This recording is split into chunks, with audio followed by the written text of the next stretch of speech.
Speed has had a rough time in Panama, all thanks to two influencers and an adult film actress who decided they should be the stars themselves. And boy did they succeed, capturing everyone's attention by appearing in thousands of mentions. But there's a small detail. Most of those mentions were from people outraged by their behavior. They did so poorly that they achieved something few have managed, getting under Speed's skin, leaving us with this gem, a mix between rage and pure annoyance that, when you see it, you know something truly regrettable is happening. Although, according to one of these influencers, they never tried to monopolize Speed's attention. Rather, he himself decided to distance himself from the people of Panama. The stream started quite relaxed with Speed's classic random moments. I'm fine, really. What are the odds that this guy experiences such absurd and perfect things for content? Not even acting would turn out so well. It's clear that Speed is touched by the luck of great content creators because even the most absurd things end up being pure gold, and as if that wasn't enough, they named him mayor of Panama for a day by the very mayor of the city. You have to admit, Speed has a magnetism that makes even politicians want to jump on the meme train. Up to this point, everything was going well, but now is when things get ugly, because the Panamanian influencers present showed that all they cared about was the relevance Speed could give them, completely forgetting to enjoy the moment. And this is where one of the protagonists enters the scene, the adult film actress, or for the more cultured and sensitive, content creator from the Blue Page. If you decide to search her name in front of your family, prepare yourself for a judgmental look that could pierce your soul. From the first moment, it was clear that her intention was to get attention at any price. Her only strategy, showing her enormous body and sticking to Speed like a leech, something similar to what MCA does, but worse, more annoying than usual, because in terms of charisma or grace, nothing.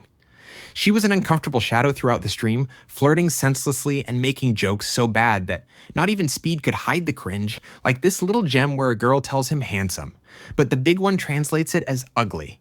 Speed, with his golden patience, let it slide, but the next joke was the last straw. And although many praise her for her presence, or rather because she's just a sexual object, for Speed, she was simply another random person, with zero contribution and 100% discomfort. So he doesn't hesitate to make his annoyance known with another face that will save for memory. Things wouldn't end there because even the chat itself was so tired of this woman that they would tirelessly ask for her to be removed from the stream. I'd like to say this was the worst, but unfortunately, things got even more dense and pathetic because the intention was to grab views at full force. Even another influencer would approach Speed just to offer him money to play guess which way I'll turn my face. I mean, who offers money to a multimillionaire? The deal was that if the Panamanian won, Speed would have to take a photo with him and upload it to his social media, and the response he would get would be a shut up from Speed before walking away as if nothing happened. And this is where we reach the maximum point of cringe. Speed was kidnapped from the public and put on a boat full of people who only sought camera time, like this guy with his face painted white acting as if he came from prehistoric times. The most unfortunate thing about all this is that, with so much effort to get him on the boat, all they had prepared for him were some absurd dances, out of place, and with more cringe than anyone could bear.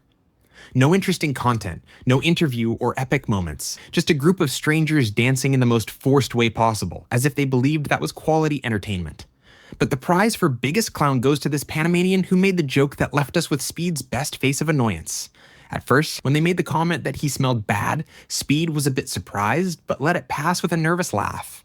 However, things didn't end there. After making him dance to some weird music, another Panamanian came back with the same joke, being too familiar and repeating it as if it were an epic joke, to which Speed smiled falsely before showing his annoyance in an epic way. He went from a forced laugh to a look of pure hatred. If this is the best they have to offer, what a joke.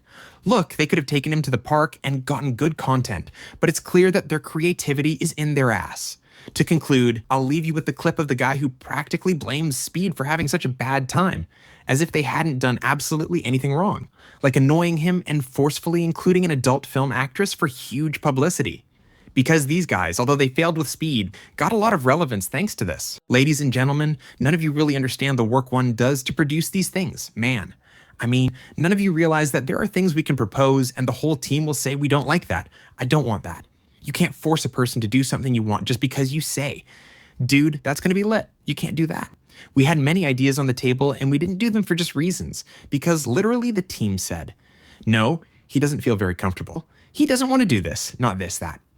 Gentlemen, we have to adapt. Okay, we work based on what the team says, what we like, but also what the team says. We're not going to be disposing of people saying we're going to do this and that's it because, and for all those guys saying, hey, little guy, why didn't you take him to the ghetto? Why didn't you take him here? Whatever, San Miguelito. General Miguelito. Gentlemen, if the man doesn't want to and says behind the camera, says, I don't want to go there. He doesn't want to. I'm not going to be forcing someone because some Panamanian wants to put someone in a place they don't want to go. And the man said, gentlemen, I want something that looks a bit fancy, not so ghetto. You know, I want this, this, and that. He already asked for things. We say, bro, we have the ghetto. We wanted to put him to play soccer in a ghetto, Rio Abajo, Chorrillo, wherever. He said yes, and then said no. He is very changeable. Gentlemen, he is very changeable, so you don't know how to work with him, basically. Don't give opinions. The Panamanians, as Joshua says, the Panamanian dedicates themselves to criticizing. To conclude, it was a bad experience during his visit to Panama.